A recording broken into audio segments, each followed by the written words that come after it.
Bonjour à toutes et à tous, bon réveil matinal et bienvenue sur Info Hebdo, ce rendez-vous hebdomadaire qui décrypte l'actualité sociopolitique au Bénin. Ce samedi, chers amis internautes, je serai en compagnie de Moïse Dosoumou. Il est chroniqueur politique et analyste politique. Il sera aux côtés de Joseph Perzo Anago, directeur de publication du quotidien béninois d'information générale et d'analyse La Dépêche. En face d'eux, ils auront Agapit Napoléon Maforican, qui est consultant média, également analyste politique et directeur de E-Télé. Au menu du décryptage de cette émission de ce samedi, nous parlerons en outre de la légalisation de l'avortement au Bénin qui a été consacrée à travers le vote de la loi portant mesures spéciales de répression des infractions commises à raison du sexe et de la protection de la femme. Nous parlerons également de cette décision qui a été prise en Conseil des ministres ce mercredi par le gouvernement qui conditionne l'accès aux services publics, y compris dans les collectivités territoriales, à travers la présentation d'une preuve de vaccination contre la COVID-19 ou d'un test PCR datant de moins de 48 heures. Si le temps nous le permet, nous essaierons de commenter un peu cette fusion qui a eu entre l'Union démocratique pour un Bénin nouveau, UDBN, et le parti politique Bloc républicain. Bienvenue à tous, bonjour à nouveau chers amis internautes. On se retrouve juste après cette pub qui présente les offres de réduction de scolarité à l'école supérieure d'administration, d'économie, de journalisme et des métiers de l'audiovisuel ESAE pour le compte de la rentrée universitaire 2021-2022.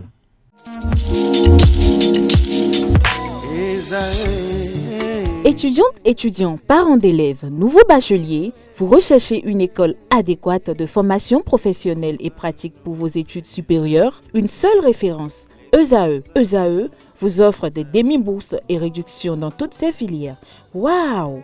Payez 300 000 au lieu de 550 000 en licence 1, 2 et 3 en journalisme, réalisation, sciences de gestion, administration des affaires, sciences économiques et sciences juridiques. En master 1 et 2, 670 000 en journalisme et 550 000 en sciences de gestion et administration des affaires au lieu de 1 070 000. Écoutez, pour les 100 premières inscriptions en administration générale et administration des finances, payez 450 000 au lieu de 550 000 pour la licence 1, 2 et 3. En master 1 et 2, payez 870 000 au lieu de 1 070 000. Alors, rendez-vous vite à ESAE pour la rentrée académique 2021-2022. Les deuxième et troisième années démarrent le 20 septembre 2021 et la première année le 11 octobre 2021. Informations et renseignements, ESAE Cotonou, 3e rue à droite en quittant le carrefour Jador pour la BIBE Jéricho. Téléphone 96 80 55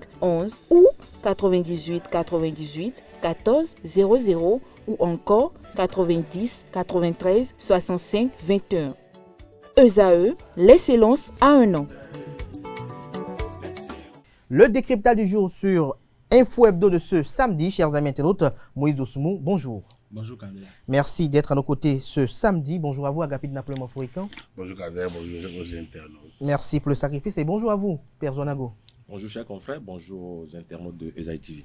Alors Moïse Dosoumou, nous allons entrer dans le vif du sujet. Nous parlons de la légalisation de l'avortement au Bénin. Vous avez suivi les débats qui ont précédé ce vote de loi. Dites-nous, quelle appréciation portez-vous sur ce qui a été fait par la 8e législature? Donc d'emblée, moi je suis resté de marbre face au vote de cette loi. Ça ne m'a pas dit grand-chose au fait. La polémique en cours ne m'intéresse pas à toute mesure. Mais seulement quand je lis un peu ce qui a été voté, j'ai vu un peu le texte circuler. Il y a 3 motifs pour lesquels la femme peut demander justement l'avortement de manière légale. Lesquels? C'est-à-dire lorsque l'enfant présente une malformation, mais lorsque la santé de la mère est en danger à cause de la grossesse. Je crois pour la cause d'un viol ou bien d'un inceste. Et la 3e raison, lorsque la grossesse présente des éléments de détresse morale, professionnelle, sociale et tout le reste. Je pense que pour les 2 premières raisons, c'était déjà en vogue, c'était déjà pratiqué.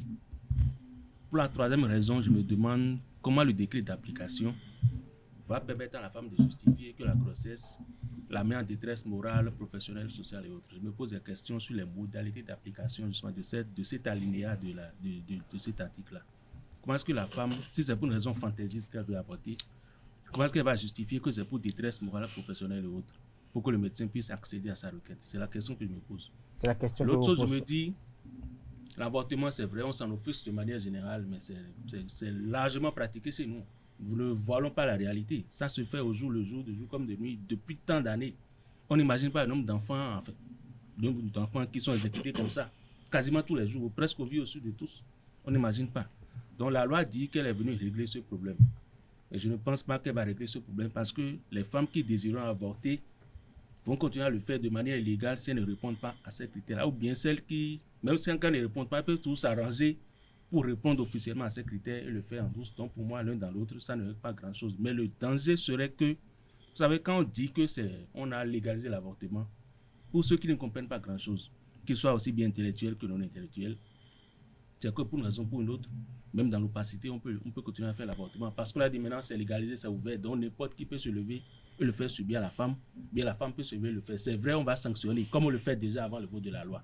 Mais je crains que ça ouvre la boîte de Pandore et arrêter les médecins pour cela. Que tout le monde, tous ceux qui désirent aller dans ce sens, se jettent justement dans la mêlée. C'est là ma grosse crainte. Alors, Agapit Naplomo-Foika, dites-nous quelle appréciation portez-vous sur les débats, les commentaires autour de ce vote de loi?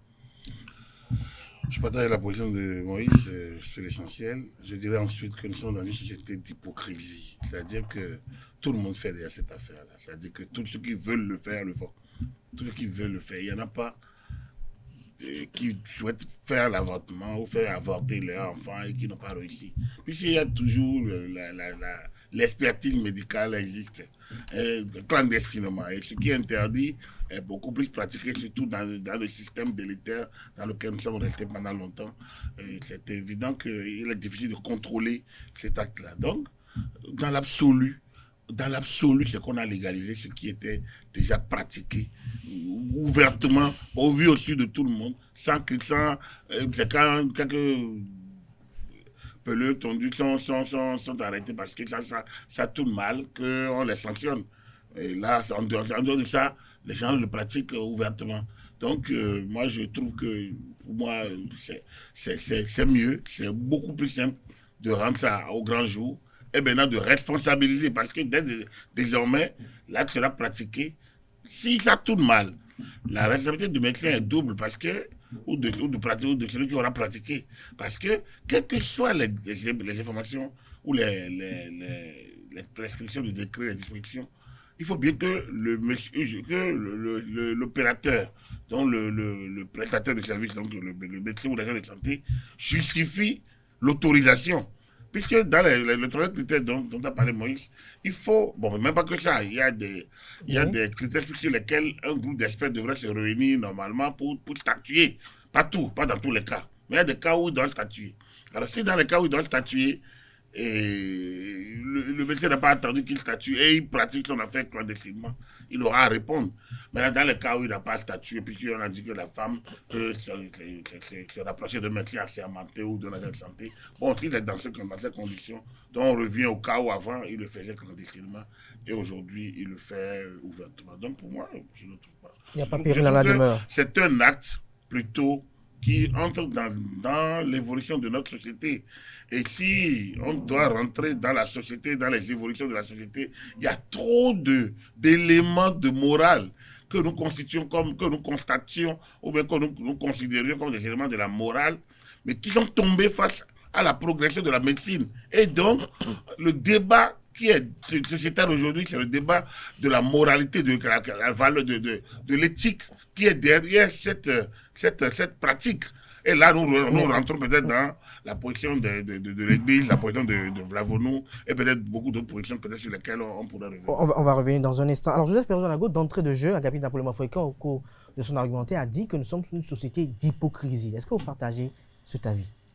Je ne voudrais pas parler de société d'hypocrisie, mais je voudrais parler de société conservatrice, et cela aura un impact négatif sur ceux qui pensent avoir écrit des textes de loi et qui auraient, semble-t-il, révolutionné notre vivre quotidien. C'est-à-dire le retour de la manivelle, c'est-à-dire l'effet contraire va se produire en ce sens que ces dernières semaines, on a vu circuler, ces derniers jours, on a vu circuler un certain nombre, une flopée de tests, et puis ça a créé le holà, les gens criaient, me disent, mais nous sommes dans quelle société, pourquoi voter telle loi, pourquoi... Je suis resté impassible. En ce sens que je trouve plutôt que nous avons une société conservatrice.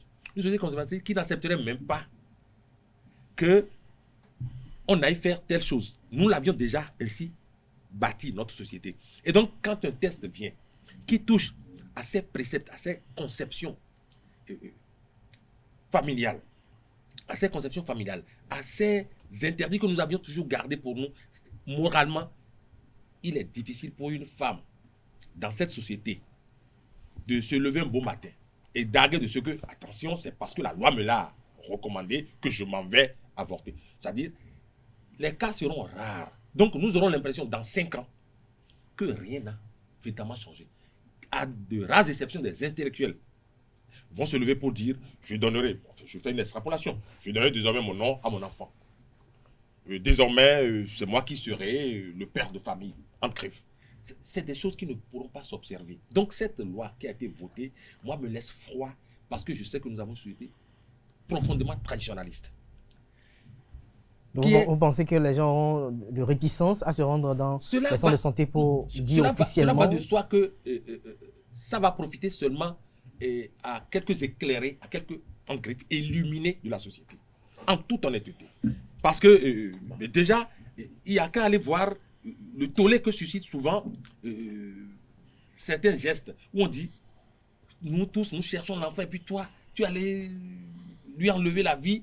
Vous voyez un peu ce que ça crée. Donc celui qui va même voir un médecin, et encore que c'est encadré, c'est tellement encadré que ce tollé que ça suscite, moi, ça me laisse froid. Je me dis, mais pourquoi on crie tant? Ou alors c'est fait exprès, parce que ça va s'éteindre de lui-même. Tout ce brouhaha va s'éteindre de lui-même. Et cette loi ne profitera qu'à quelques intellectuels illuminés.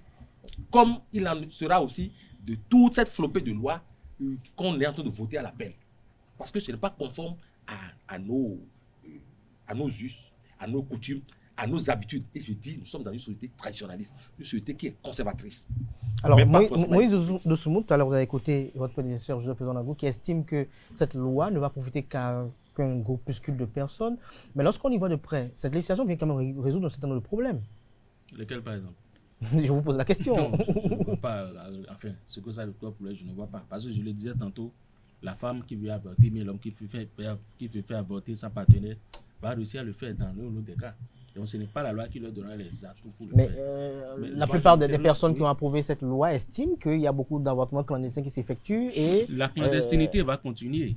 Parce que même pour avorter officiellement aujourd'hui, il faut répondre à ces 3 critères qui ont été nommés par la loi. Mais si vous n'êtes pas dans ces 3 critères que vous désirez avorter, vous allez dans la clandestinité. Ce n'est pas parce que vous ne répondez pas à ça que vous gardez l'enfant coûte que coûte. Donc ceux qui veulent forcer vont continuer à le faire dans la clandestinité. Et même par le passé, ceux qui faisaient dans la clandestinité, ça se passait mal. Il y avait des punitions, il y avait des sanctions.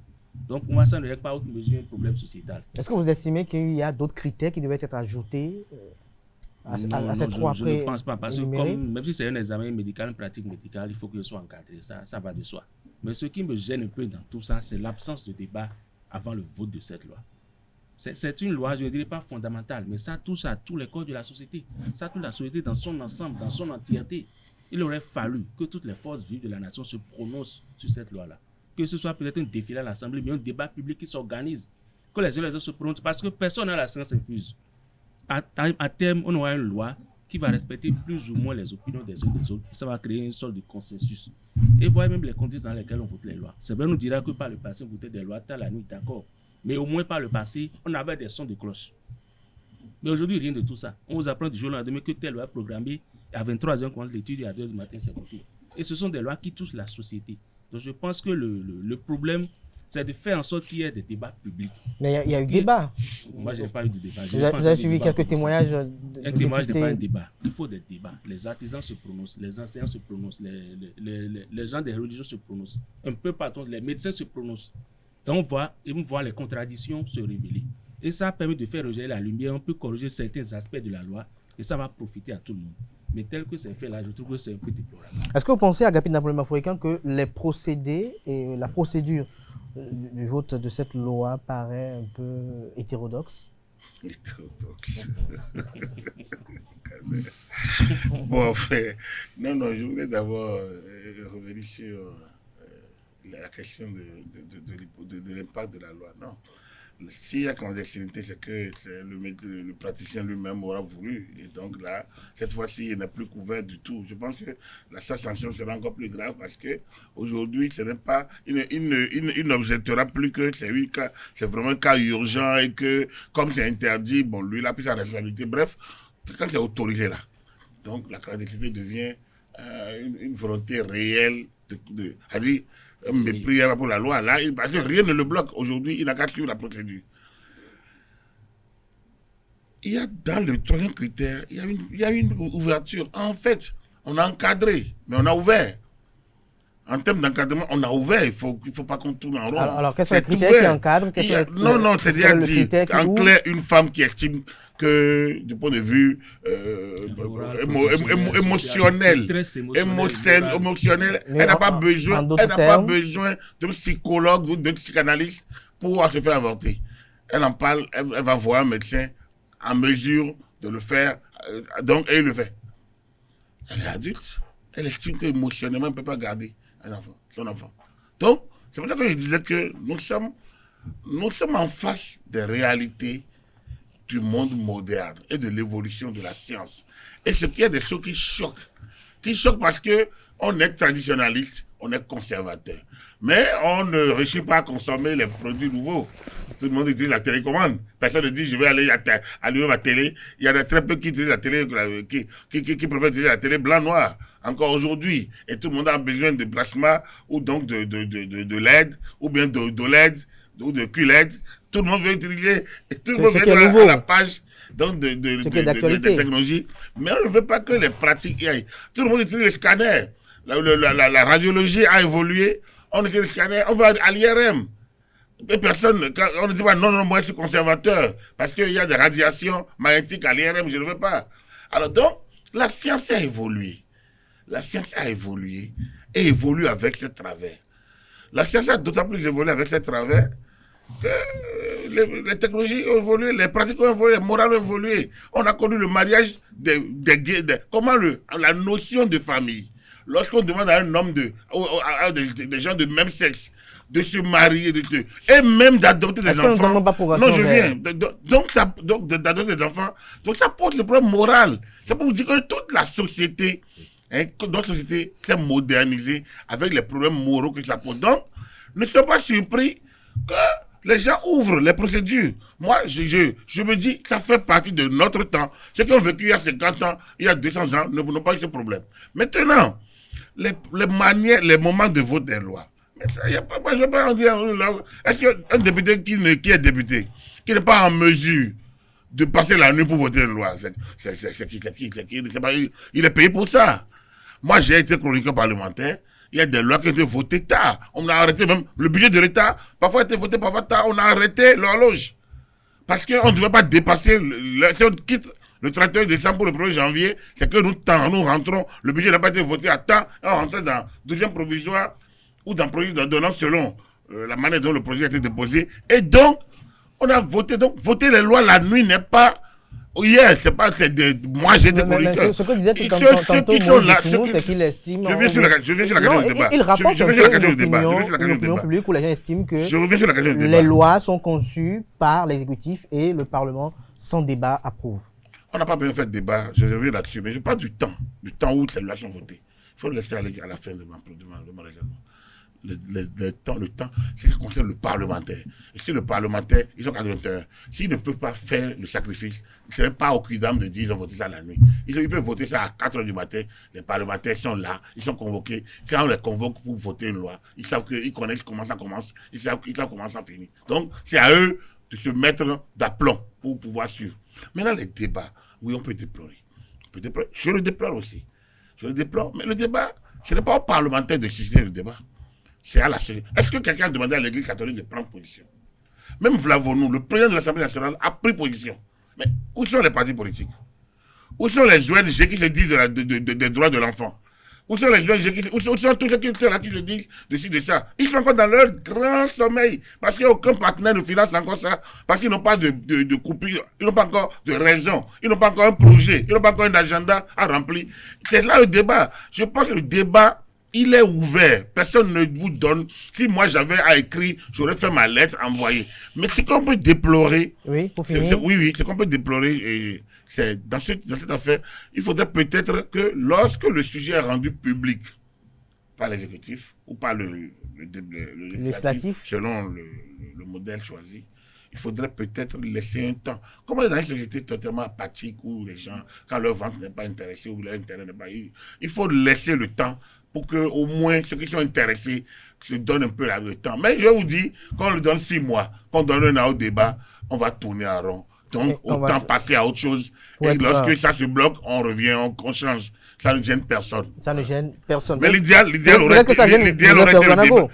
été le débat quand même. Ça, je suis totalement d'accord. Père Nago, dans la myriade de commentaires et d'analyses qui ont succédé à ceux de vote de loi, j'ai lu quelque chose où monsieur dit qu'il a perdu une fille qui est décédée parce qu'elle était enceinte, par exemple, d'un enseignant, et c'est parce qu'elle voulait aller avorter qu'elle a perdu. Donc, ça permettra désormais que ces grossesses non désirées puissent quand même permettre aux enfants, et que ça aura peut-être un impact sur le taux de grossesse non désirée qu'on observe dans nos écoles. Je reviens dire zéro impact. Zéro impact. Appelons un chat un chat. C'est tellement simple.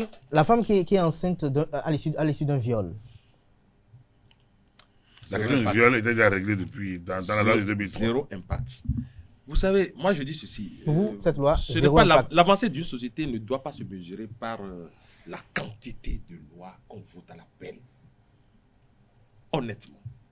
C'est-à-dire, nous avons, jusqu'à hier, nous avions pratiquement tout ce qu'il nous fallait pour vivre bien. Jusqu'à hier. Mais lorsque certains arrivent et estiment que ce qui existe n'est pas bon, ils remettent tout à plat. La loi dont on parle, on s'est appuyé sur le code de la famille et des personnes, je crois, si je ne m'abuse, de 2003. Je peux encore m'abuser.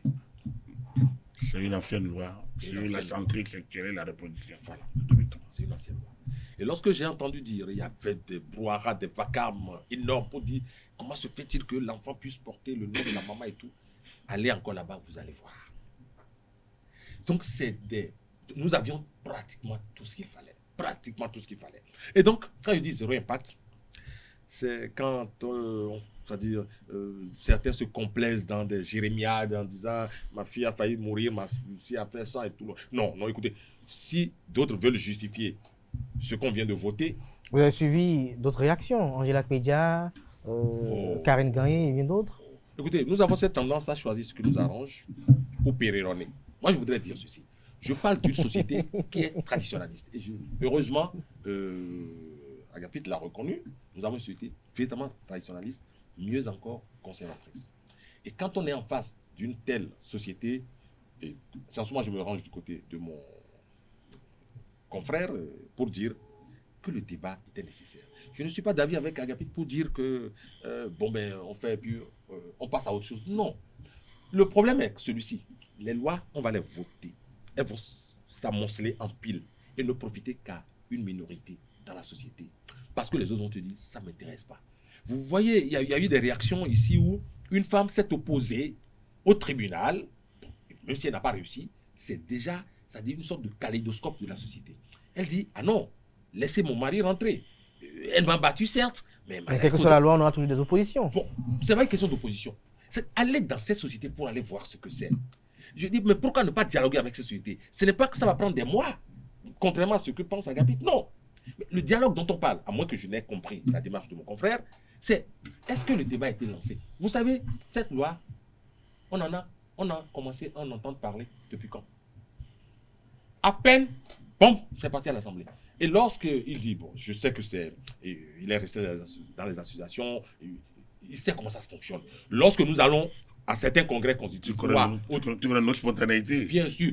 Et lorsqu'on veut faire un coup, à 4 h du matin, on pousse les confrères, enfin du moins les collègues, on les pousse jusqu'à 4 h du matin. Quand ils sont fatigués, on les a à l'usure Et on passe au vote. Quel est le problème? Vous voyez, il y a un député qui a dit, je suis obligé de rentrer pour prendre mes comprimés à l'absence avant que je n'arrive. Tac. Il ne pouvait pas avoir les comprimés avec lui. Non, c'est pour vous dire. Quand même, il est payé, Si les députés veulent voter à 11h du du matin, ils voteront à 11h du matin. Lui, la garde quand il a chauffeur. Il ne pouvait pas aller prendre les comprimés. Vous savez, moi, j'ai fait une lecture de cette affaire. Je me suis dit, s'ils ont tenté d'aller nuitamment voter, c'est que, quelque part, il y a, qu'on ne s'est pas senti au sein de la société, une sorte de réminiscence où des gens disent « Ah non, on ne va pas nous faire ce coup, nous ne sommes pas d'accord, c'est contre nos mœurs, c'est contre nos habitudes. » Vous voulez faire relever une sorte d'hypocrisie? Non.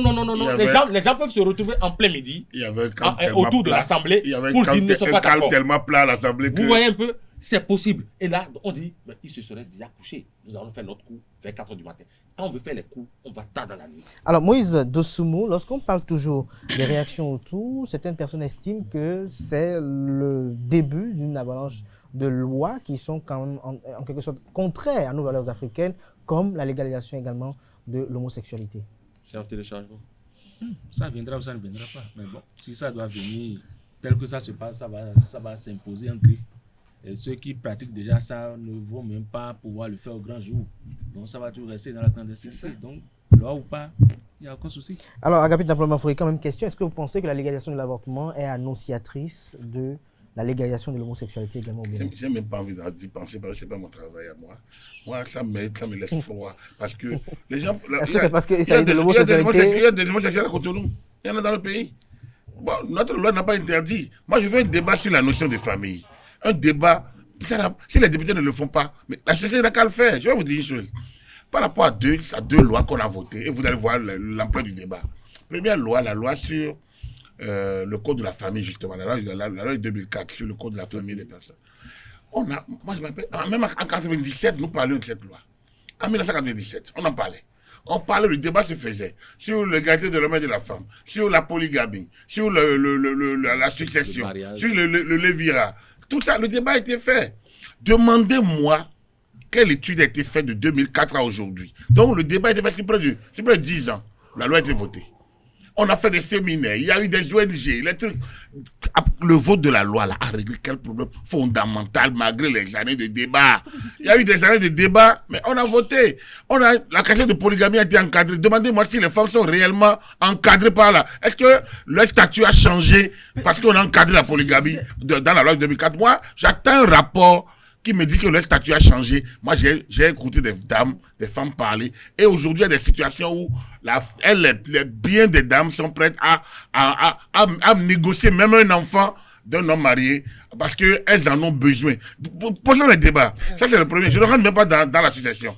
Venons au niveau du code de l'information et de la communication. On a fait un long débat, processus participatif. Ça a commencé quand j'étais encore président. On a travaillé sur des projets. C'est passé au ministère. Les ministres ont changé. On a fait séminaire par association, séminaire par corporation, séminaire par sous-secteur, privé, public, journaliste privé. On a fait tout ça. Le code a été voté. C'est le ministre Komi Kouché, quand il est venu au ministère de la Communication. Alors que ce débat a commencé avec le ministre Gaston Dossou. C'est le ministre Komi Kouché qui a fait le forcing et le code de l'information a été voté. Est-ce que ça a réglé tous les problèmes? Les grands problèmes des médias sont restés. La question de l'entreprise de presse est là. Est-ce que, quand on a dit qu'il faut un registre de commerce pour créer un journal, est-ce que le DP doit être ici? Est-ce qu'on a réglé la question de l'entreprise de presse? On ne l'a pas réglé. C'est pour vous dire quoi? Définitive... Pour moi, le débat est important. Mais le débat utile. Autrement, il n'y a que la société pour réguler. Et je pense que l'État est là pour faire le travail à la place de la société. C'est pour ça qu'on vote une loi. Le rôle des députés, pour moi, est de voter des lois et de légiférer. Donc, ils légifèrent. Si une autre mandature, aucune loi n'était dans les marbres. Une mandature arrive et change. C'est pas ici, on est dans le pays où on pense qu'une loi, il faut voter, doit rester bloqué. Non, la loi sur la décentralisation qui a été votée ce matin, le samedi. Non, le matin du vendredi 22. Vendredi 22 octobre, voilà, hier. Cette loi qui a été votée, à mon avis, elle porte quelques... Je ne sais pas s'ils ont corrigé, mais c'est sûr qu'à la pratique, ils vont se heurter à des limites. Bon, puisqu'on est dans un schéma où les gens sont obligés d'aller vite, Quand les limites vont venir, il faut que l'action législative suive. Moi, je pense que c'est un mal, point bien, ou un bien, point mal. Mais dans l'absolu, on ne peut pas, refuser aux députés de voter leur loi la nuit. On ne peut pas les obliger à faire un débat là, parce que le débat n'est pas fait. Mais la société elle-même peut se saisir des débats, même quand la loi est votée. On peut continuer le débat quand la loi est votée et proposer des apports, ajouter des éléments. Moi, quand l'Église catholique parle sur la loi, je suis content. Je les ai lus, ils ont raison. Mais dans l'affaire du sida, est-ce qu'ils ont réussi à faire prévaloir l'abstinence sur l'usage des préservatifs? Faisons le débat. Est-ce qu'ils arrivent à motiver les fidèles pour qu'ils pratiquent normalement la voie saine de la sexualité? S'ils n'arrivent pas, ils n'ont qu'à travailler alors sur leurs fidèles. Et donc, chacun n'a qu'à prendre sa part de la société pour que nous cessions d'être les moralisateurs ou les invecteurs au moment où les autres prennent leur part du job. Pour moi, les députés ont pris leur part du job et il appartient maintenant à la société de faire son travail. Alors, Joseph Peronago, un petit commentaire sur ce sujet avant de qu'on passe au sujet suivant. Non, mais je reviens sur un aspect que j'ai abordé tantôt. Je suis heureux que Agapit revienne là-dessus. Il a dit, à mots presque ouverts, que nous avons souhaité rétive à certains changements. Enfin, en d'autres termes. C'est ce que je disais tantôt en parlant de société conservatrice. Quels sont les impacts? Il dit aussi qu'il n'y a pas eu d'études aujourd'hui qui démontrent clairement qu'il y a eu que de 2014 à aujourd'hui. 2004, pardon, à aujourd'hui, il y a eu tel impact sur tel loi et tel loi. C'est la même chose. C'est-à-dire, les lois, certes, il a quelque chose de voter les lois à l'appel. Bon, lui, il est pour qu'on vote à l'appel, me semble-t-il. Mais je dis, on vote à l'appel, on a tout un amoncellement de lois, mais en réalité, le terrain là, rien n'évolue pratiquement. Parce que ces derniers jours, et puis la 8e législature, c'est la législature des lois, hein, ça vote à l'infini. Bon, je ne sais pas si c'est comme c'est la 8e législature que le symbole infini leur colle à la peau, mais je constate simplement que ça vote nos limites. Au final, on se dit... C'est leur rôle, en fait, légiférer. Je n'en disconviens pas. Mais finalement, ça apporte quoi? Et vous l'aviez dit, et je suis heureux que vous l'ayez dit. Ça nous a apporté quoi en termes d'impact aujourd'hui? Nous avons une société qui est là, tranquillement, qui attend. Les gens fonctionnent comme ils fonctionnent. Et on dit qu'il y a la loi sur la femme, la loi sur ci et ça. Mais je dis, sachez voter en touchant réellement le vécu quotidien. Merci à vous, Joseph Perjo Anago. Moïse, il a pris une partie de vos interventions. Il faut qu'il prenne toute la partie. Il a pris une partie. Non, on ne va pas laisser.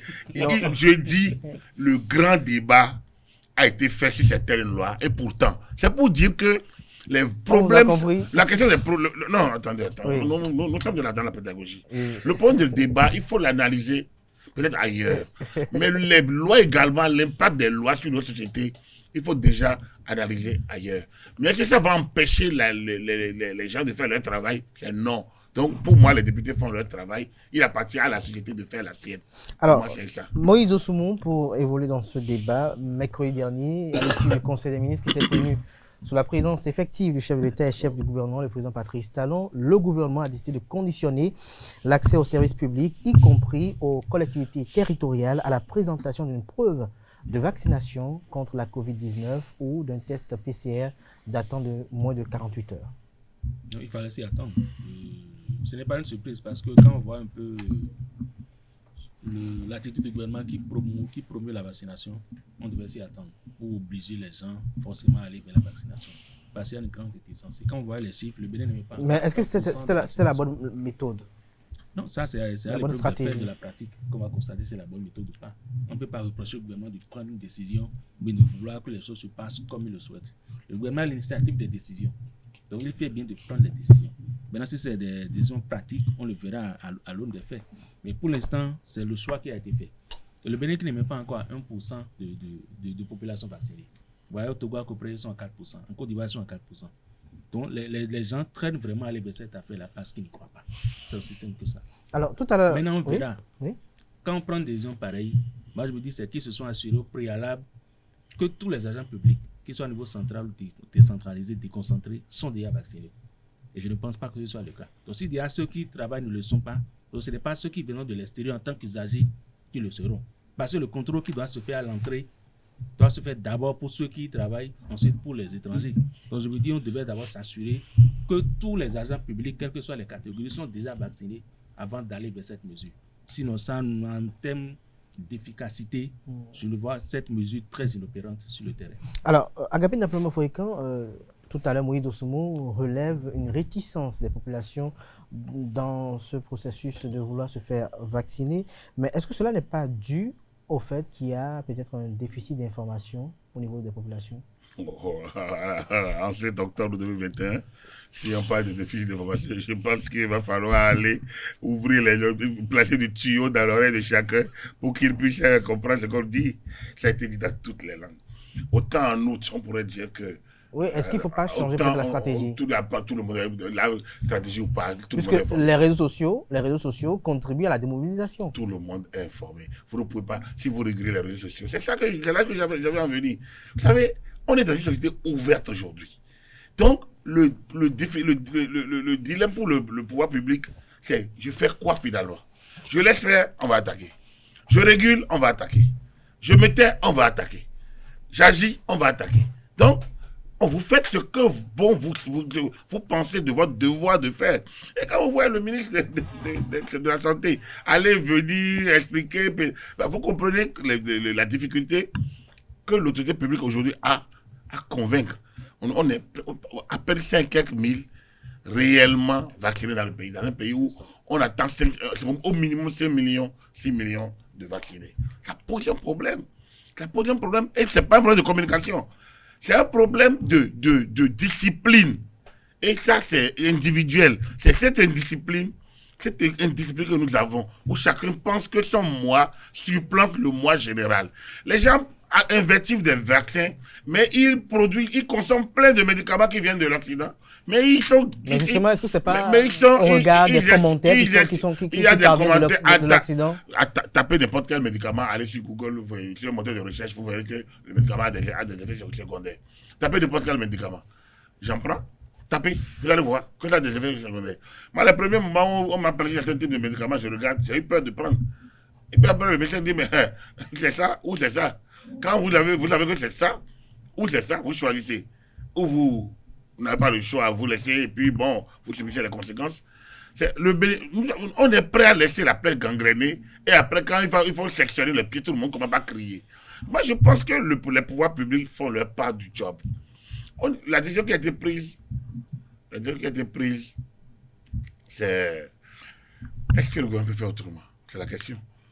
Mais est-ce que ça portera aussi? Parce que le laxisme ambiant, tant qu'il n'y aura pas une méthode répressive, en tout cas une méthode forte, et Moïse proposait, et ça c'est quand même le minimum, que déjà dans l'administration, que les gens prouvent.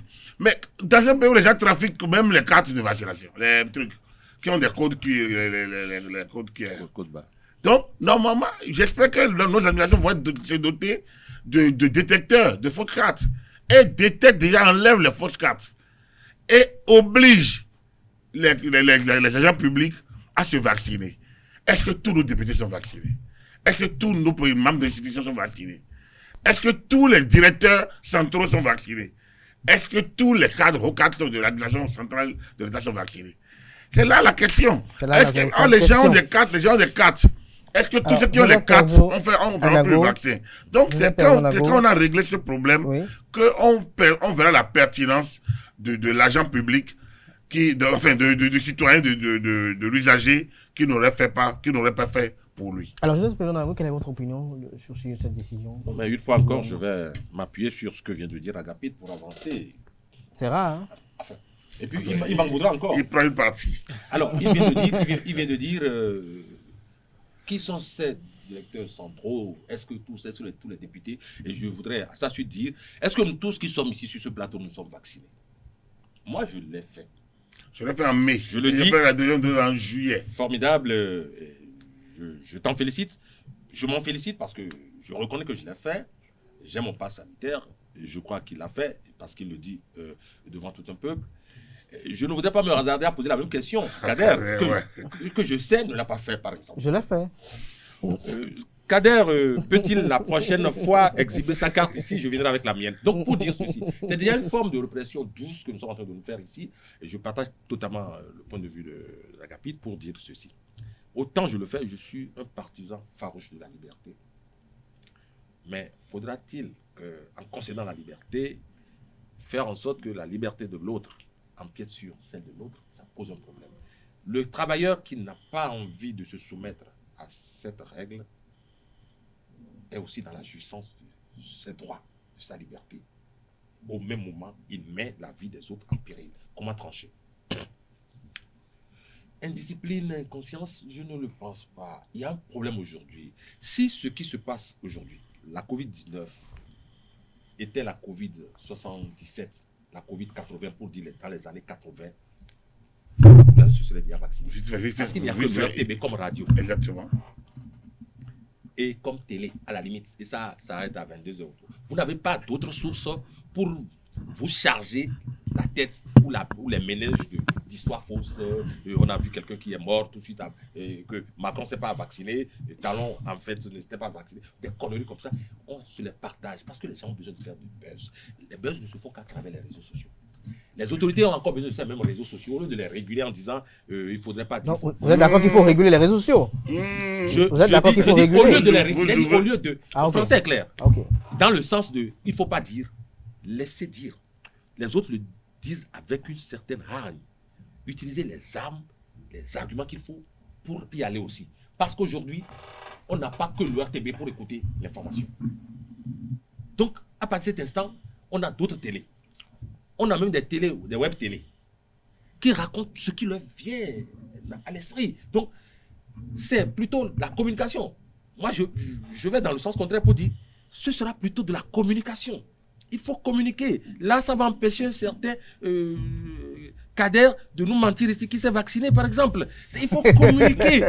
Non, il faut communiquer. Je ne voudrais pas dire que Moïse ne s'est pas vacciné. Non, je ne voudrais pas aller là. Mais je dis, ici, sur ce plateau, à Isaïe TV, nous sommes la moitié de ceux qui sont ici en ce moment-là ne sont pas vaccinés. Et il va falloir travailler à ce que ceux-là se vaccinent. Parce que nous n'allons pas mettre la vie des autres en péril. C'est ce qui se passe dans l'administration où il a bien relevé, Moïse, tantôt, que est-ce que ceux qui sont déjà dans l'administration, on sait qu'il y a des dizaines de milliers de travailleurs, est-ce que ceux-là sont déjà vaccinés? S'ils ne le sont pas, et qu'on oblige ceux qui viendront vers eux à le faire, il y a un problème. L'État n'a pas encore totalement, de mon point de vue, joué sa partition. Moi, je travaille, en ce qui me concerne, dans ma famille, au sein de ma famille. Et on est en pédagogie. Je pourrais le dire ici.